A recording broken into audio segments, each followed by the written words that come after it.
be scared. It's going to be fun. Good evening, everybody. Thanks for giving me the opportunity to speak tonight. I want to thank the MPA and everyone here tonight for giving me the chance to speak on my friend and father. We're all here tonight. To be honest, we're all here tonight to wine and dine on company nickel while we still can. But we're also here to induct two very special people into the Hall of Fame. Randy Palmer, longtime editor and publisher of Seacoast Echo, hired me at Echo almost exactly 20 years ago tonight. And it's a decision which I'm sure he soon came to regret. At least he will after tonight.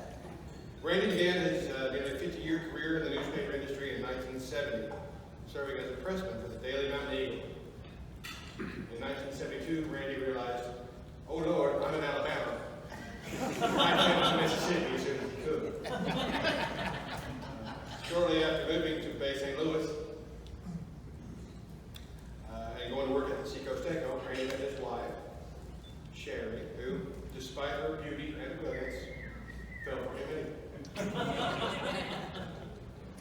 Randy buckled down and worked his way to the front office on the press, which is a rarity, I think, in this business. First, he went up to ad sales and worked his way up to general manager under then publisher LSC Quays, another Hall of Famer with the MPA. Around 1982, Randy determined Ellis wasn't dying fast enough, so he went back to Alabama to serve as the publisher of the Mobile County News.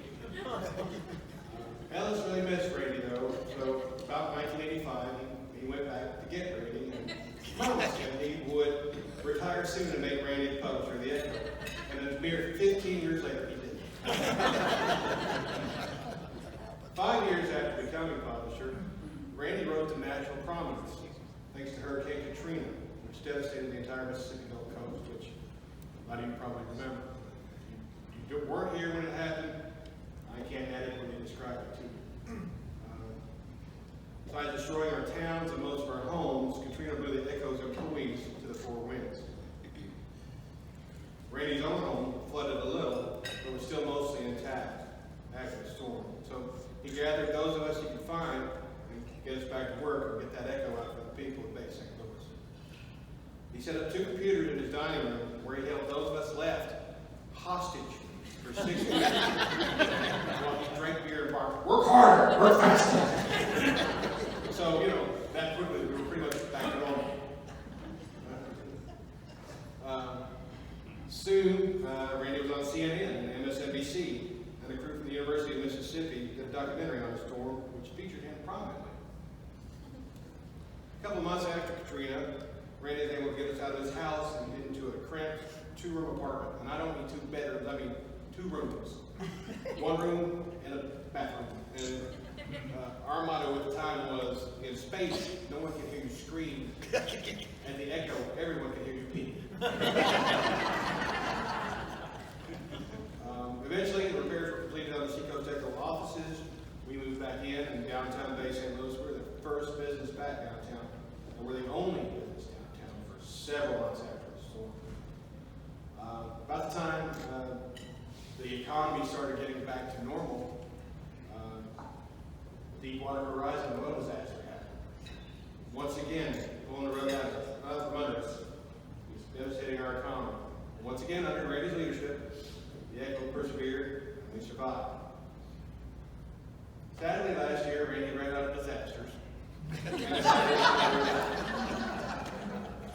I've always described Randy to people the way the polar bear in the Far Side cartoon describes Avery.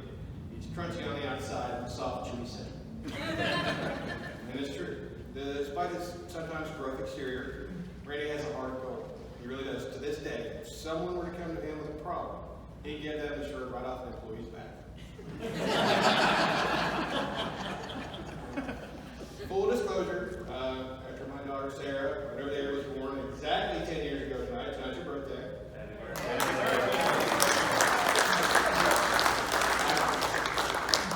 After she was born, I asked Randy and Sherry to give her godparents. There's a reason. I asked him to be a member of my extended family, and it wasn't just so I could borrow money.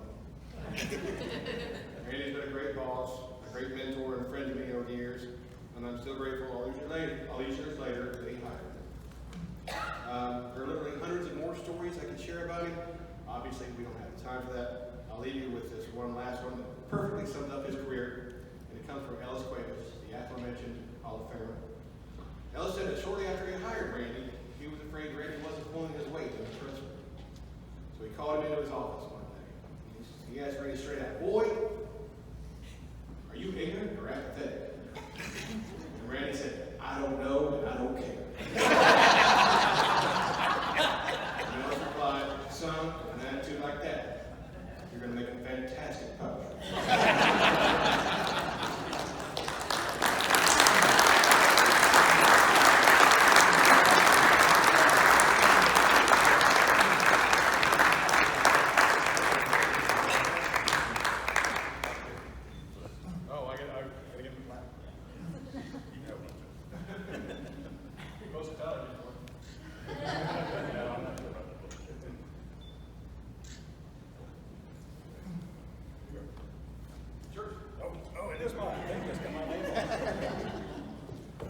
I really don't know where to start. I mean, I'm just... Start at the microphone. Can you hear me? Can you hear me? That's too loud now. I really don't know where to start with this. I really was surprised when I got the call that this was occurring. This is such a great honor. There's so many people in this room that are more deserving of this award than I am, and I know that. But I surely do appreciate it, and coming from my friends, my peers, it just means the world to me. I've just retired. This is the crowning moment of my entire newspaper career, my life for that matter. I have to thank all of you for that. But you know, an award like this is really not about Randy Ponder or any one particular person. It's about all the people that you've crossed the paths with over the years, all the mentors you've had, all the people who have helped keep you between the ditches, I guess, have encouraged you and have educated you, given you a chance, and in some cases, many chances. They're the ones that really are standing up here today. It's not just one person. But I also have to say that I never really woke up one day thinking that, hey, I'm going to be a newspaper man. That never occurred. Never dreamed of being a publisher. Never thought for a minute I'd be president of this great organization. And certainly never expected to be standing here tonight. So I thank you all very much for that. But, you know, I do have to mention a few names. You know, there's so many people that have helped me over the years, but there's a few that really stand out. And I have to go back to my late, great brother-in-law, Shelton Prince. He was back, and Shelton, by the way, is a member of the Alabama Hall of Fame. Shelton, right in 1970, was offered me a position working at his newspaper in the press room at the Daily Mountain Eagle. And almost didn't take it. I was working at the Coca-Cola bottling company, and I thought, man, that's a pretty good job. But I did. I went to Alabama, and I caught the press. I cleaned out ink-finders. I swept the floor. I did all of the things that the low gal, the totem pole would do. But you know what?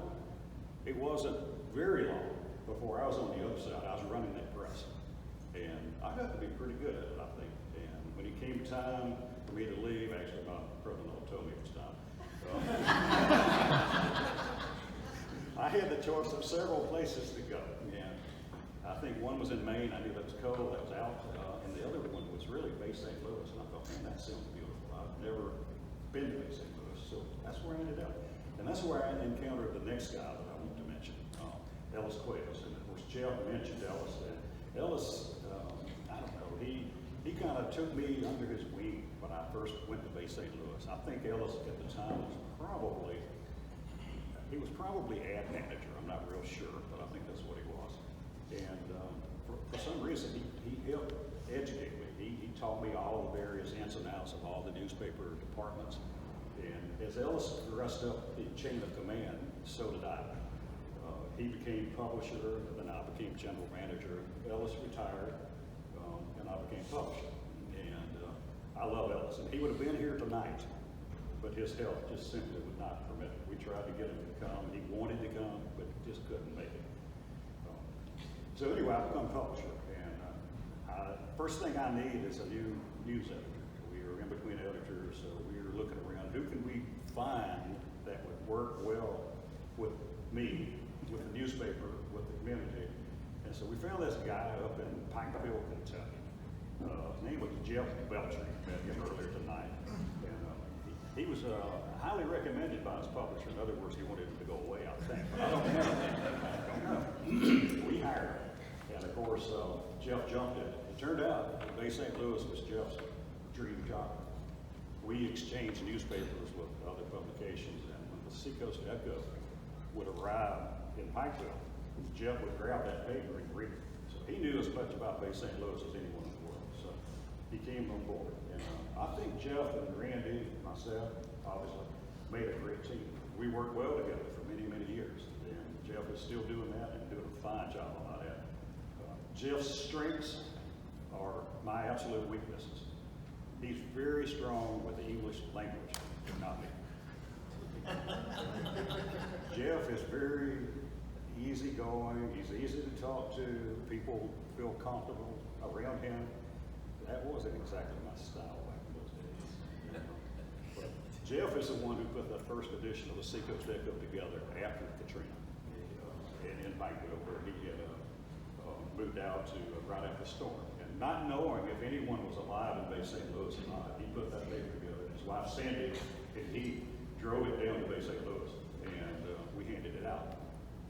You know the story. The story goes, we had people high-fiving us, hugging us, thumbs up. Grown men actually shed tears.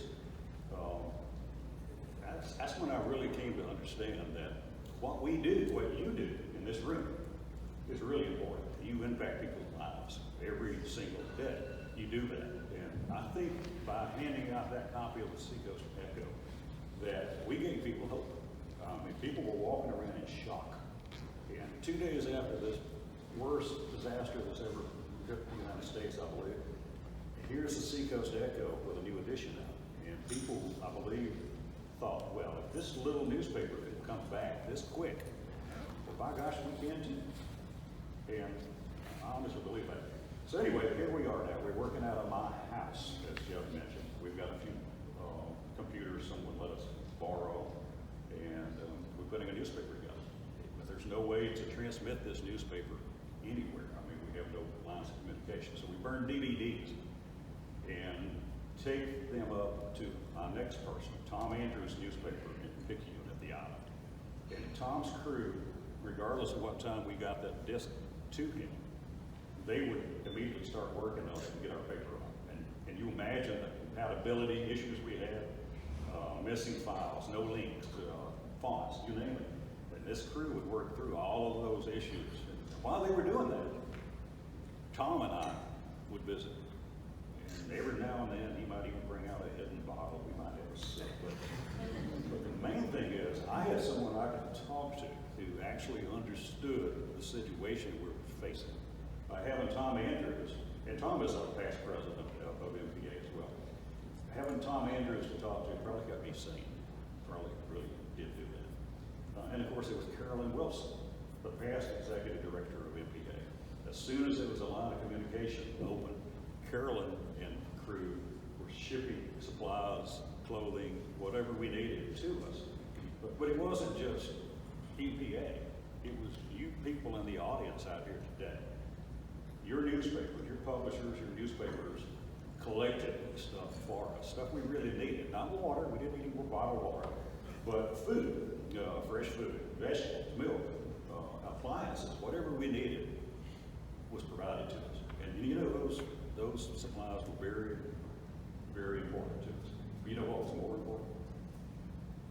What was more important was the mental help it gave us. The outpouring of love and concern from you guys gave us hope. We knew that with everyone on our side, there's no way we were not going to survive and come back. We knew that was going to happen because of you folks in this audience tonight. There's been so many people. I hate to mention one or two like I'm doing here, but there's been so many over the years. I go back to the late Jim Lancaster, who gave me an opportunity and entrusted me with his newspaper. his son Charles and grandson John now run the operation. Mike Schubert is here with us. Mike has been a great mentor to me as well. Mental anguish, I would say, a lot of times. Anyway, he's been a great friend over the years, and he's here representing the company. There's so many other things. Another one I really, really feel is probably, sometimes when I'm having a fine dinner, I'll say the last bite for last. Without this particular person, I know for a fact that I would not be standing up here tonight. I know that. I probably wouldn't be standing anywhere. This person absolutely saved me from myself so many times. I can't begin to count. So many times. And put up with me and tolerate me and all this kind of stuff for so many years. And the whole time, this person was pursuing a very successful career of their own. Also attending college. Got that BS degree, that master's degree, that doctoral degree, all the while putting up with me. And as a balance act, and also raising kids. I mean, I don't really know how she could possibly have done it, but I do know that she and I just celebrated our 43rd anniversary. And that person would be Dr. Sherry M. Ponder right there. Y'all give her this one.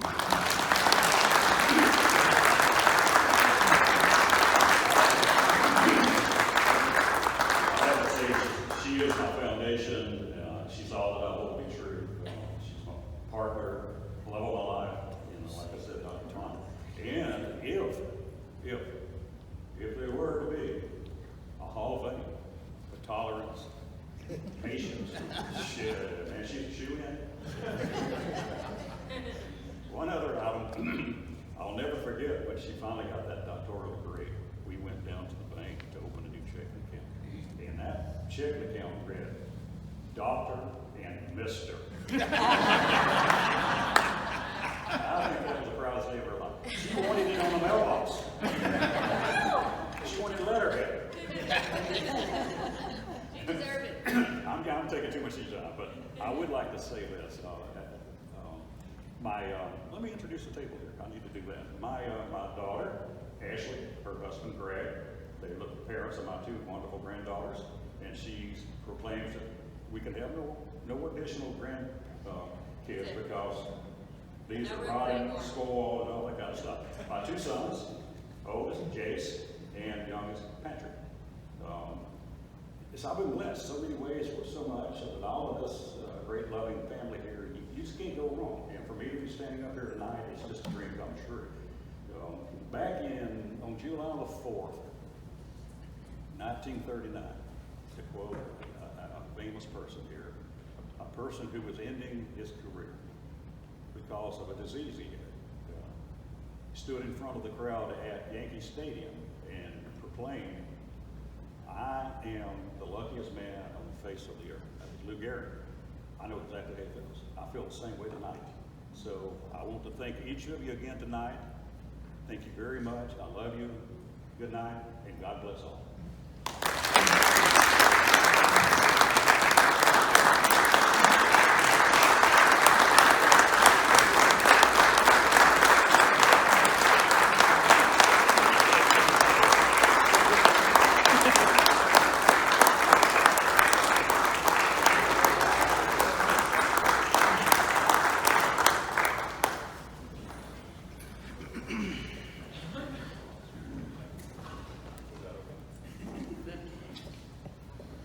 When a gentleman named Bo Walton bought the Wayne County News in 2004, I don't know if he did the right thing or made a huge mistake and installed me as the publisher.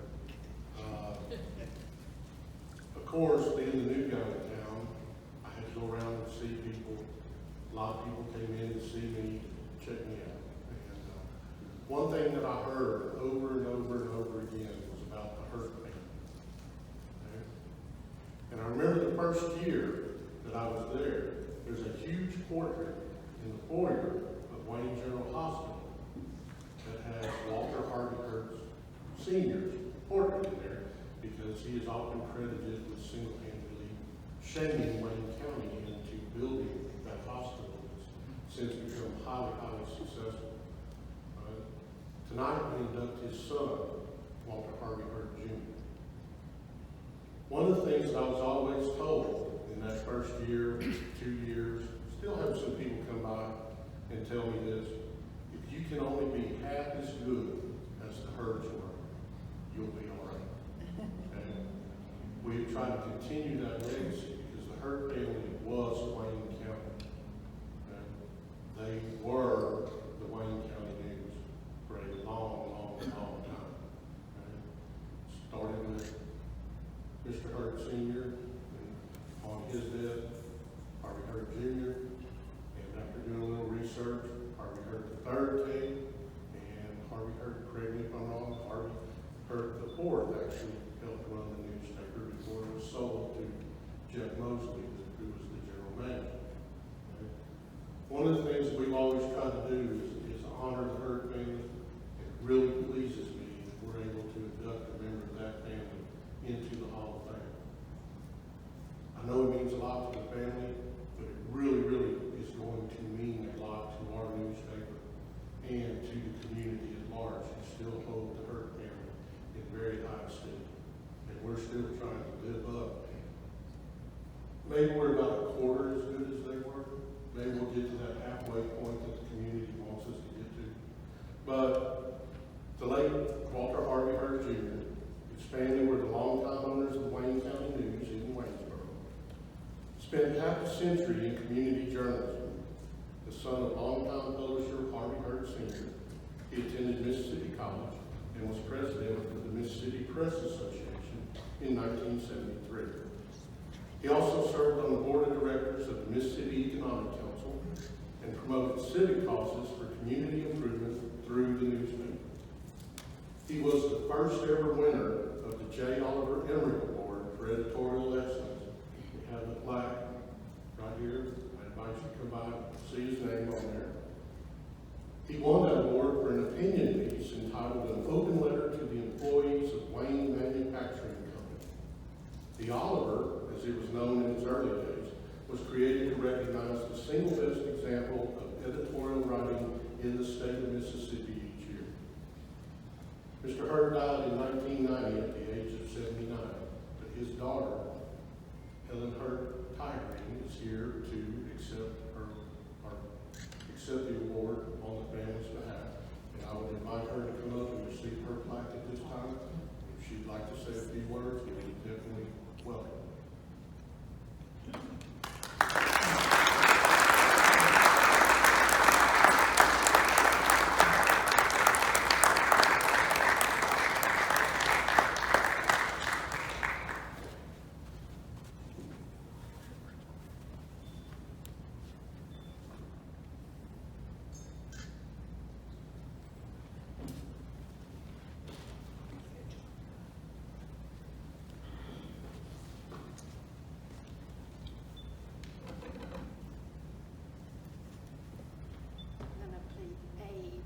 Age and use some notes to express what I feel in my heart, but can't say adequately because of too many senior moments. First of all, I do want to thank everyone so much for this. I want to thank Paul, thank Lane, Board of Directors, and all of you who support the newspapers in Mississippi. I live in Atlanta, made my home there for many years. But I'm always very, very proud of things I hear about the press in Waynesboro, in Mississippi. And Paul is doing a great job for Waynes County.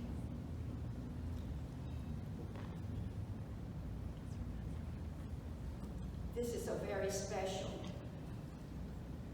When I first received the letters about it and started communicating with Paul on it, I felt my father's presence. Can you hear me all right? I felt my father's presence, and I've held him close to me ever since. Some of you who are fathers of little girls know how that bond is, how strong it is.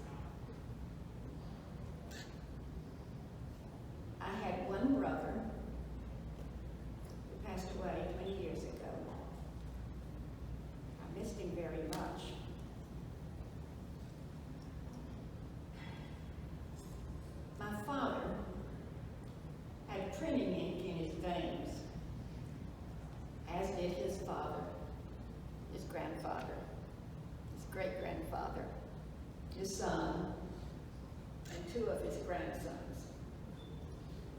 One of them is here tonight, my nephew, Harvey Hurt, with his family, with his wife Kim, his mother, and my sister-in-law, Jewel, his daughter Cecilia, daughter Erin, and son-in-law Lucas.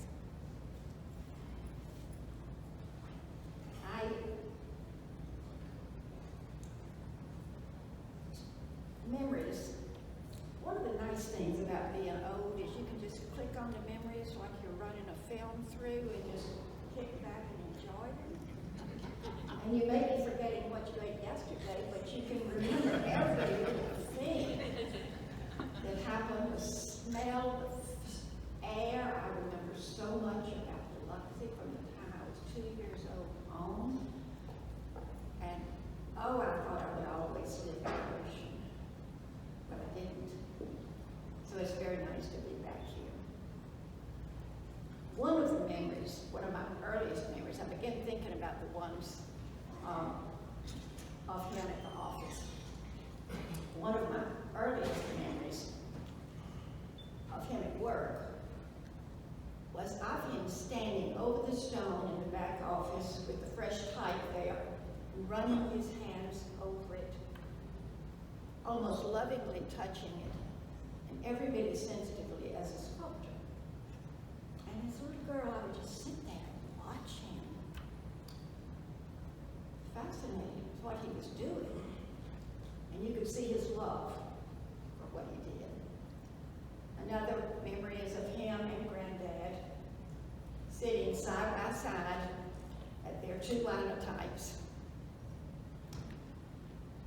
working as fast as they could, trying to meet a deadline when the operator had drifted off on the day before press. They always got it out, but we always took supper to them on those nights at the office. Some of you can identify some of that, not with the equipment, but some of the late nights. I also remember seeing him sitting at his desk with his pencil behind his ear and typing away, writing his editorials. And that was his love, almost as much as he loved printing ink. Both of them loved two different loves. I remember him earnestly telling my brother and me at the supper table how important the weekly newspaper was. And he always called it the backbone. The weekly newspaper is the backbone of America. And we believed him. Things are different today.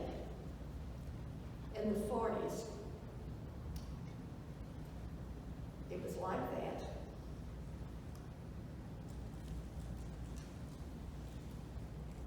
And I think it is now too, even though the newspapers have gone through a lot, and a lot of people are struggling. In Atlanta, they're still managing to come out with the Atlanta Journal and the Atlanta Constitution every day, combined on Sunday.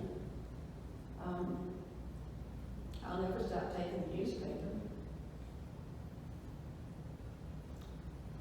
I like to think, when I remember his saying, the way he looked when he said the weekly newspaper is the backbone of America, I like to think that that's the way it is in the hearts of the people still. For all of those reasons and more, I proudly accept this honor from my father, and I thank you for it.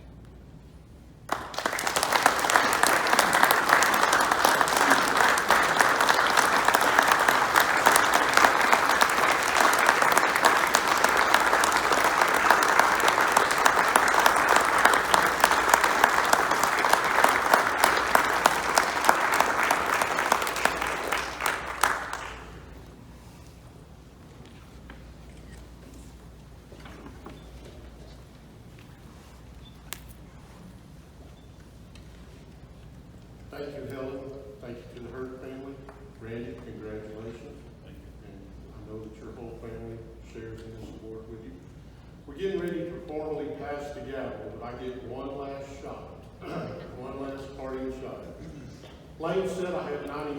speak, so I'm gonna try to squeeze everything into that time frame. One thing I need to mention, Lane, I'm not sure I ever told you this, but I hate public speaking, just for the record, all right? Seriously, first off, it's been an extreme pleasure and privilege to serve as president of this association. Every time I've had a chance over the last 27 months, I've tried to advocate and serve as a cheerleader for not only MPA, but each and every one of its members. The first person I need to thank is my wife and kids. Doris, I put you on quite the roller coaster ride over the past 33 years. I believe I counted it up the other day. I think I've moved you a minimum of 14 times in 33 years. And the last 15 have been in one location. So y'all can do the math on that. All because I've chased this crazy thing called a newspaper career. I appreciate all your support. I love you more now than I did on August 22nd of 1987. All right? Little nervous, get my date. Right? I have to thank the staff at MPA. I got to tell you, folks, without Lane Bruce, Monica Gilmer, Andrea Ross, and Sue Hicks, this thing would not run like it does. You wouldn't believe all of the behind-the-scenes work those 4 people do. They have been asked through attrition to reduce staff. They've been asked to take on more work, additional duties that 2 years ago we didn't even know were going to exist, but they were created to help this association. I greatly appreciate all of their efforts. Thanks also to Ned Browning, to Mary Helen Hayes, to Anthony Warren, and this year they've added an intern. They stole him from Miles, Peyton Bishop, who I understand is doing quite well. And I know that there's a couple of publishers who want to steal him as an intern next summer. He can be bought for a price. But, but those folks, they come a lot of times and do a lot of things at these conventions that y'all don't see happen. The AV work, the audio work, running around, doing a bunch of different stuff, running the silent auction, putting up with people like me, okay? I also wish to thank the board that I've enjoyed serving with. Kevin Cooper, the incoming president, Jack Ryan, Stephanie Patton, Joel McNeese, Pat Brown, Joe Coates, Sam Hall, Jackie Hamilton, Ray Mosby, Peter Imes, and Russell Turner have all had the best interest of the membership in mind every time they've had to make a decision. A special thanks to Ray, Jack, and Russell for using their unique sense of humor to break up those tense moments or just to get us all to think a little different. This association is special, and I'm not sure a lot of people realize why it is so special. When I look at other newspaper associations, I see some that have some divisions. Some are divided between dailies and weeklies, while others are divided by family-owned and corporate-owned. Still others are divided geographically, with one part of the state never really mixing with the other part. MPA is different, though. You'll see management from corporate-owned newspapers talking with and sharing ideas with small family-owned weekly editors and owners. You'll see a free exchange of ideas, problems, concerns, and solutions.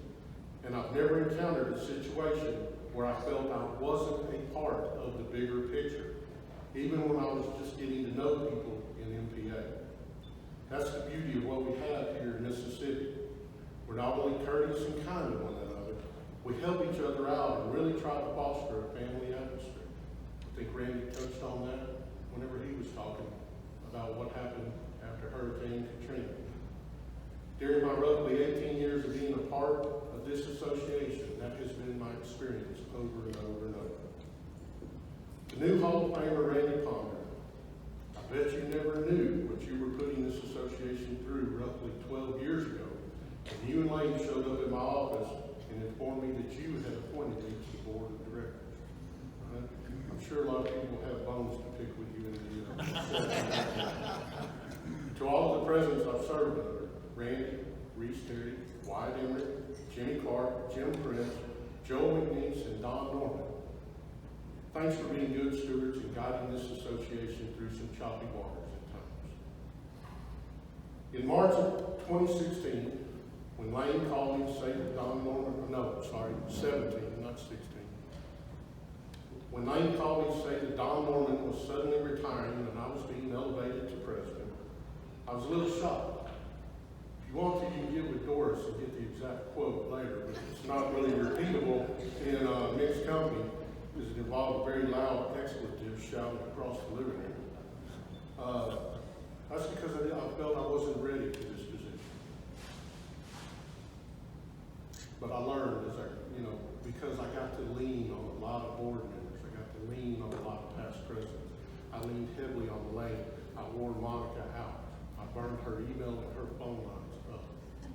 That's what makes this association special. Something else that makes it special is what we do every day that makes our newspaper so vital to the communities we serve. We're not like TV and radio stations or some other media outlets, especially the newer ones. We don't aggregate the news and send it out. Instead, we go out on our own and cover that news every day. Then come home, listen to the radio stations and watch the TV stations, along with others, aggregate our work and put it out there. Sometimes they're nice enough to give us credit. That doesn't happen very often. Then the next day, we go out and do it all over again. That's because we care deeply about our communities and we want to serve them in the best way possible. We're invested in the communities that we serve, and what is in the best interest of our community is also in our best interest. Unlike the drive-by media, and I don't mean that in a Rush Limbaugh way, right? We stick around. The drive-by media hops into our communities when something bad is happening, but then they are nowhere to be found when the football team picks up a big victory. You're having a festival that draws people from all around, or there's a good news feature to be done. Those things are left up to us. We're the ones who cover the events.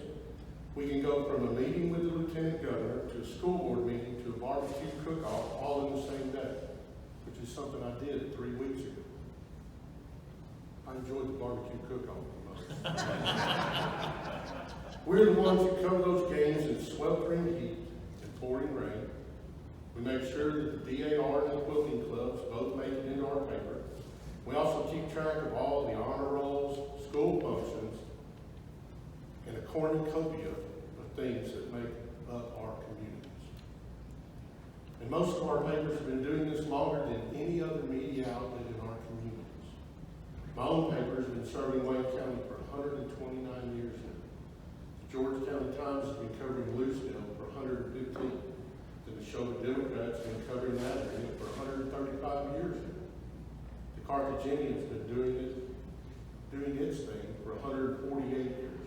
The Greene County Herald has been covering Leesville and its many antics. Had to get a dig in, Russell, sorry. For 121 years. The Star Herald in Kosciuszko has been covering that area for 153 years. The Richton Dispatch has been covering Perry County for 114 years, and the list could go on and on. No one covers your community, nor cares about your community more than you and your newspaper do. No one knows more about your community, from the movers and shakers to the little old ladies you don't want to offend, all the way to where the skeletons are buried and hidden, than your newspaper does. And no one cares about your community more than you and your newspaper. That's pretty powerful stuff. And we need to harness that and remind both ourselves and our communities of that power from time to time, if for no other reason than to bolster ourselves a little bit. Yeah, we've been beaten up pretty severely over the past decade or so. Charges of fake news, declining advertising and circulation revenue, and rising expenses have all put us in a bind. The association has faced similar challenges, and Lane and staff have made adjustments, cut expenses, and tried to generate additional new revenue in a number of ways. Over the past 6 months or so, we've started to see the fruits of those labors. The same can be said for your newspaper. We've all weathered the storm and hopefully have come out stronger and better. We will continue to be the main news source for our communities, whether it's in print, digital, video, or whatever. For I don't believe print is going away anytime soon. But I do feel like we need to morph into whatever we're going to morph into to best serve our communities and become a little more multimedia. For many years, I closed with this story. For many years, I had a huge poster, 16 by 20, of this floppy-eared mud. Looked kind of like a lab, but it really wasn't a lab, right? And I had it hanging in my office at the Wayne County News. People would always come in and ask if that was a long-time family pet. I bought it in the fridge, right? But it always gave me the opportunity to tell this story. That poster reminded me that newspapers are that same floppy-eared mud. He gets fed only out of obligation. He rarely gets petted by the owners or visitors. And he always seems to be making people mad because of something that he did. He barks when people don't want to be interrupted. He chews on things that he's not supposed to. And he can be somewhat of a pain. Then, when some unwanted person arrives on the scene, or especially tries to break into the house, it's that same floppy-eared mud that chases them off. Newspapers are much the same way in that we shed light on things people want covered up. We can be a nuisance because we bring up uncomfortable subjects, and we tend to sometimes make messes in people's living rooms because they need to have messes made. Okay? And people begrudgingly beat us with advertising and circulation money. They bash us when we have too much bad news on our front page, and they don't buy it when there's too much good news. Much like that floppy-eared mud, we often get whipped with a rolled-up newspaper, which is kind of ironic, right? Then, when something from outside the community attacks and we write about it, or we do that investigative report that brings about real change, or we do a series of house ad stories and editorials about something that benefits the community at large, people remember why they had that floppy-eared mud around the house. That's when we earn our chops. If you count the years that I was a paper boy, I've been in this business for 47 years. I can't think of anything else I want to sink my teeth into on a daily basis. I still get a thrill hearing the press run.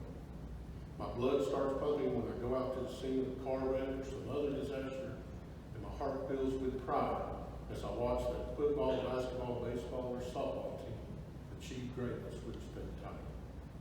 I encourage you all to continue sinking your teeth into this business, this industry, and this association. Yes, at times we are all biting off more than we can chew, but it's worth it in the long run. It has been a true privilege and one of the biggest honors of my career to serve as president of this great association. And I thank you all for honoring me with one of the biggest accomplishments of my career. Thank you.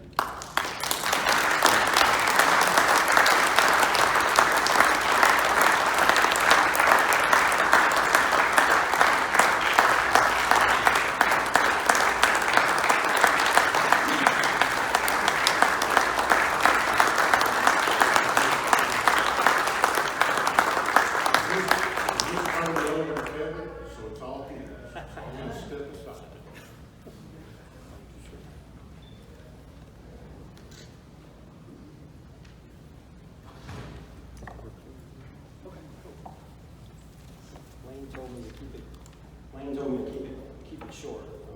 So like Paul, I will do the same, so keep it short. So first, thanks for the humble and honor to represent the association in the coming year.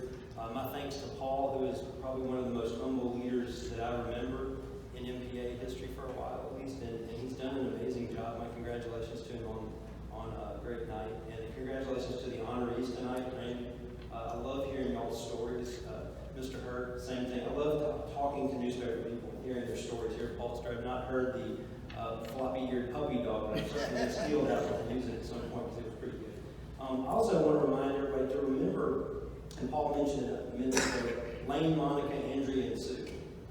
As a board member for a number of years now, I cannot underscore the amount of work they do that none of us knows about, but they make things look smooth. I mean, they really do. They make all of us look like we know what we're doing when really they've handed us a script. They've got it all handled. give them a round of applause.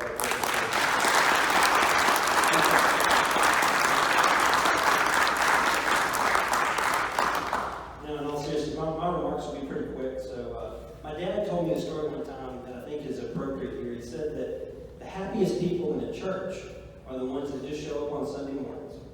They don't get involved in committees. They don't have any messy people problems. If you've ever been on a committee at the church, you know that usually goes kind of south at some point. You know, he just said invariably none of that stuff pops up if you just show up, right? Just show up for the meetings, that sort of thing. Same thing happens with MPA. If you just show up once a year to a conference, it's a pretty easy thing to do because people like Lane and others have made it seem real seamless. But sitting in a pew may let you skip the drama by avoiding contact, but it's missing the purpose of church membership. In the same regard, sitting in a pew or coming to a convention once a year misses the purpose of MPA membership as well. We're better as an organization when we engage people with each other, when we hear each other's stories, learn from each other, when we challenge, when we socialize with each other. And all that's tough though. It's tougher and tougher now because we're all cramped for time. We're all doing 40 different jobs and we don't have any time, no money, we're running about cash and all that kind of thing. But we're all too busy. I'm guilty of being too busy to help MPA at times. And engage. But MPA, if you think about it, go back to the history, it was founded on people that were interacting with one another. And if we work to re-engage and interact with one another again, our future will be brighter and it'll be a more positive organization for us for sure.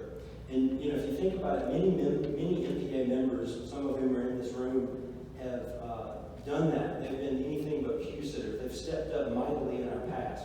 I'm going to mention a few of them, but there are probably a dozen more that I will forget to mention. But folks like Tim Kalich, who has helped step up before and help lobby the legislature to help improve public records laws. Wyatt Emmerich and Jim Prince both have probably brought hundreds of thousands of dollars back to MPS simply by getting off the pew and going and talking to C-Spire, which we thank for their advertising, their sponsorship, and many other things. But it all started by them getting involved and having a conversation. Reese Carey has stepped up a number of times through the years. I know Lane has helped me helping out with vacancies on the board, and anytime somebody calls, he's been there for him. Bill Jacobs, who was awarded the President's Award earlier today, has stepped up even after he retired. He sold his newspaper and he retired, and he's still helping lobby. Last year, he helped overthrow the tariffs. He was one of the leading people in the nation helping lobby to overthrow the newsprint tariffs. You know, that kind of determination and work is amazing, and that's what brings strength to this organization. And all of those people, they're nothing like pew sitters, right? They get up and engage, and that's what we need to do more of as an organization. And I'm going to say with a little bit of a slight fear of God, fear that God might smoke me with lightning, like the power went off earlier today, so I'm jumping for what I'm about to say. What we do matters. What we do is incredibly important to the communities that we serve. And our industry is a sacred industry in my mind. It really is. We're blessed to be members of this organization. We're blessed to be given the opportunity to represent our communities and work in whatever way we can to help our newspapers and our communities.